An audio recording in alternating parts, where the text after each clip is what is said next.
Good afternoon. This is Akashvani and I'm Naresh Mago with the Midday News.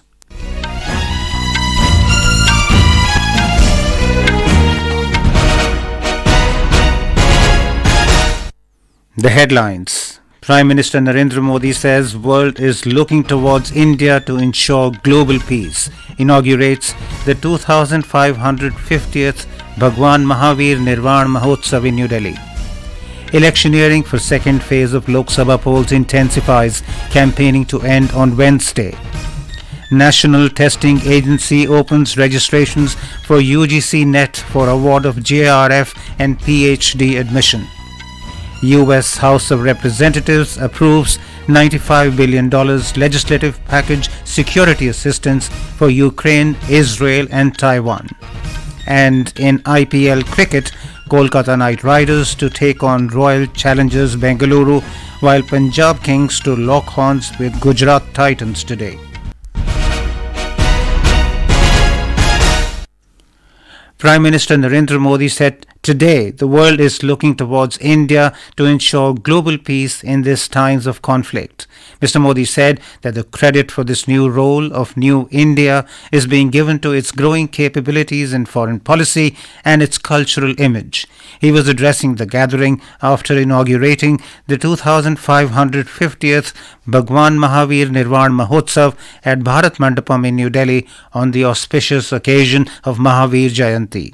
वैश्विक संघर्षों के बीच देश युद्धरत हो रहे हैं। ऐसे में हमारे तीर्थंकरों की शिक्षाएं और भी महत्वपूर्ण हो गई है। उन्होंने मानवता को वाद विवाद से बचाने के लिए अनेकांतवाद और शातवाद जैसे दर्शन दिए हैं। अनेकांतवाद यानी एक विषय के अनेक पहलुओं को समझना, दूसरों के दृष्टिकोण को भी देखने और स्वीकारने की उदारता वाला आस्था की ऐसी मुक्त व्याख्या, यही तो भारत की विशेषता है और यही भारत का मानवता को संदेश है। Mr. Modi said that the dedication and commitment of the youth towards the values of Bhagwan Mahaveer is a sign that the nation is moving forward in the right direction. He said that amidst global conflicts with countries at war, the teachings of India's Tirthankars have become even more important. Prime Minister Modi said that India today puts forward the principles of truth and non-violence with full confidence in the global fora and also tells the world that the solution to the global problem is found in its ancient culture and tradition. Mr. Modi said this is the reason that India is making a place for itself as Vishwa Bandhu in a divided world. आज भारत इस भूमिका में आया है क्योंकि आज हम सत्य और अहिंसा जैसे व्रतों को वैश्विक मंचों पर पूरे आत्मविश्वास से रखते हैं। हम दुनिया को ये बताते हैं कि वैश्विक संकटों और संघर्षों का समाधान भारत की प्राचीन संस्कृति में है, भारत की प्राचीन परंपरा में है। इसलिए आज विरोधों में भी बटे विश्व के लिए भारत विश्व बंधु के रूप में अपनी जगह बना रहा है। Speaking on the occasion, Union Minister Arjun Meghwal said that the principles of Lord Mahavir are relevant even today. He said the principles of live and let live is very important and relevant. President Draupadi Murmu, Vice President Jagdeep Dhankar and Prime Minister Narendra Modi have greeted the nation on the occasion of Mahavir Jayanti today. In a message, the President urged the citizens to pledge to adopt Lord Mahavir's teachings and work for the welfare of all living beings. She said his teachings of restraint, morality, non-violence and non-possession are relevant even today. The Vice President said that Lord Mahavir showed us the path towards building a peaceful, harmonious and prosperous society. Mr. Dhankar also urged the citizens to commit to his ideals. The Prime Minister said Lord Mahavir's messages related to peace, restraint and goodwill are an inspiration for the country in building a developed India. The election campaign for the remaining phases of the general elections has intensified with the completion of the first phase on Friday.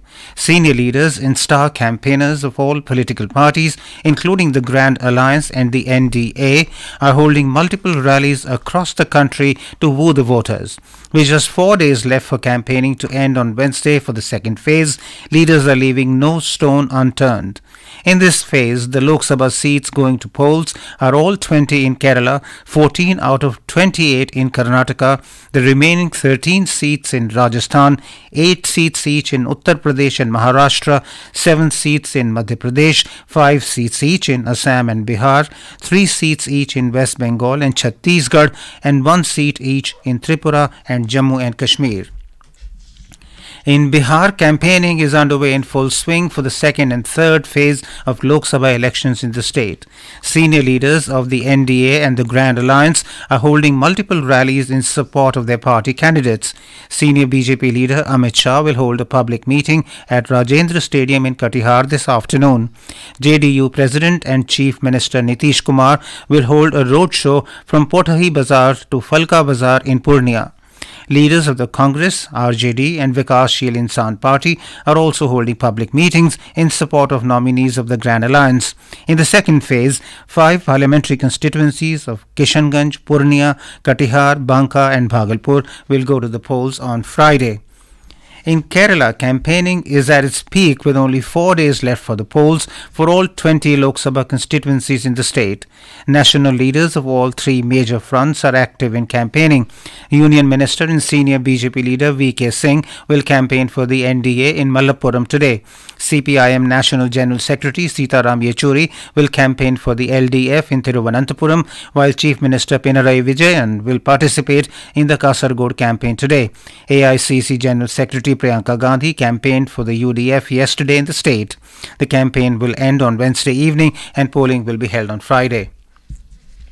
In our series covering profiles of key constituencies across states and union territories during the Lok Sabha elections, today we bring a report on Nanded constituency in Maharashtra.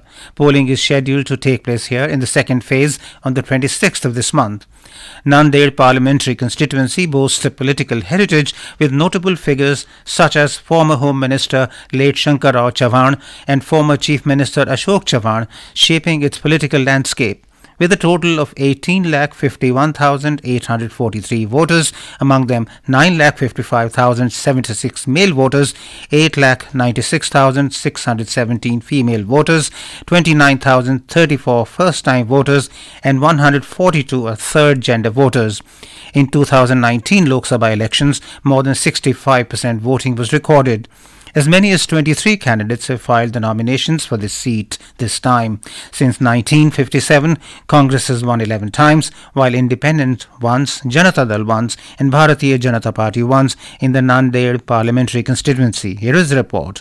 In the last 5 elections, Congress have won 4 times while BJP won the seat in last elections. A total of 18,51,843 electorates are in the constituency. 2,062 polling stations are prepared. Among them, 39 are marked as sensitive polling stations. Polling for Nanded Lok Sabha to be held in the second phase on April 26. Samarjit Thakur, Akashvani News, Chhatrapati Sambhajinagar.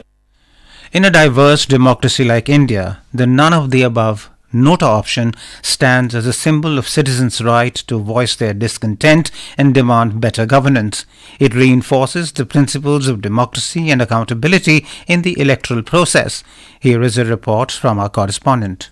The none of the above option or nota in Indian elections is a crucial democratic tool, allowing voters to express dissent when they find none of the candidates suitable for office. Introduced in 2013 by the Supreme Court, nota empowers citizens to participate meaningfully in the electoral process by rejecting all candidates if they deem them unfit or unsuitable. The origin of the nota option can be traced back to a public interest litigation filed by the People's Union for Civil Liberties in 2009. The PIL sought the right of voters to reject all candidates, highlighting the need for an alternative to the existing choices on the ballot. Recognizing the importance of providing voters with a mechanism to express their disapproval, the Supreme Court ruled in favor of introducing the nota option. Since its introduction, nota has played a significant role in Indian elections, serving as a reflection of public sentiment and dissatisfaction with the available candidates. It serves as a reminder to political parties and candidates to uphold integrity, competence and accountability, thereby encouraging them to nominate worthy representatives. Arpita Chaudhary, Akashvani News, Delhi. This is Akashvani giving you the news. For quick news updates round the clock, follow us on our Twitter handle at AIR News Alerts.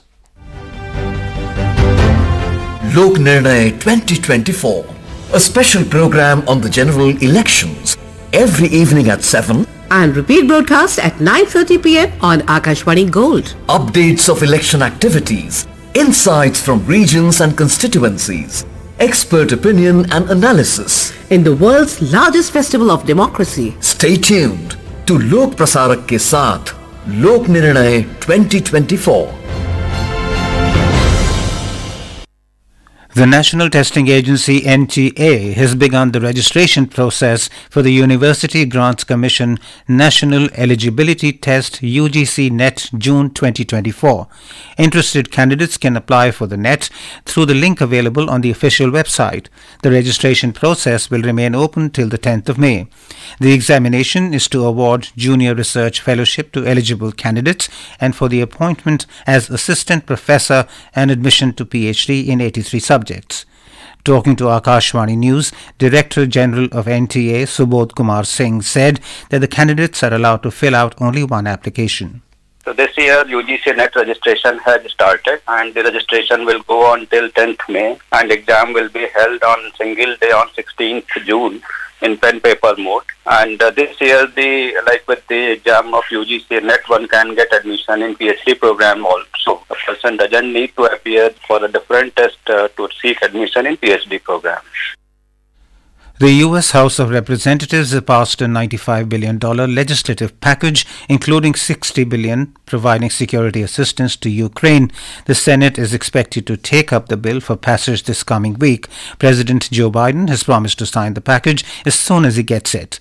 The bills provide $60.84 billion to address the conflict in Ukraine, including $23 billion to replenish U.S. weapons stocks and facilities, $26 billion for Israel, including $9.1 billion for humanitarian aid for Gaza and $8.12 billion for the Indo-Pacific region, including Taiwan.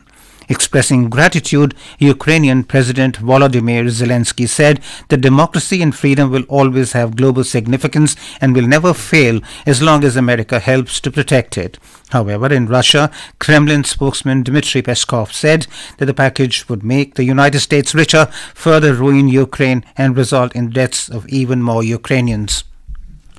Polls to the People's Majlis, which is the parliament in Maldives, are being held today. In the fourth multi-party parliamentary elections, the archipelago nation will elect representatives from out of 368 candidates across 93 constituencies. Over 2.8 lakh voters will exercise their franchise at 602 polling stations, including 3 polling stations abroad. In IPL Cricket, 2 matches will be played today. The first match will be played between Kolkata Knight Riders and Royal Challengers Bengaluru at Eden Gardens in Kolkata. It will start at 3:30 this afternoon. In the second match, Punjab Kings will lock horns with Gujarat Titans at Maharaja Yadavendra Singh International Cricket Stadium, Mullapur, Chandigarh. The match will begin at 7:30 this evening. Balraj Pamwar clinched India's first Paris Olympics quota in rowing by securing third position in the men's single scull event of the 2024 World Asian and Oceanian Olympic and Paralympic qualification regatta at Chungju in South Korea today. The 25-year-old rower from the Indian Army demonstrated a remarkable performance by clocking 7 minutes and 1.27 seconds in the 2,000-meter race and secured the quota. In the men's single scull category, the top 5 finishers earned the Olympic berth. And now, before we end the bulletin, the headlines once again. Prime Minister Narendra Modi says world is looking towards India to ensure global peace. Inaugurates the 2550th Bhagwan Mahaveer Nirvan Mahotsav in New Delhi. Electioneering for second phase of Lok Sabha polls intensifies. Campaigning to end on Wednesday. National Testing Agency opens registration for UGC-NET for award of JRF and Ph D admission. U.S. House of Representatives approves $95 billion legislative package security assistance for Ukraine, Israel and Taiwan. And in IPL Cricket, Kolkata Knight Riders to take on Royal Challengers Bengaluru, while Punjab Kings to lock horns with Gujarat Titans today. For details of these stories and more, log on to our website newsonair.com and News on AIR app. And with that, we end the midday news.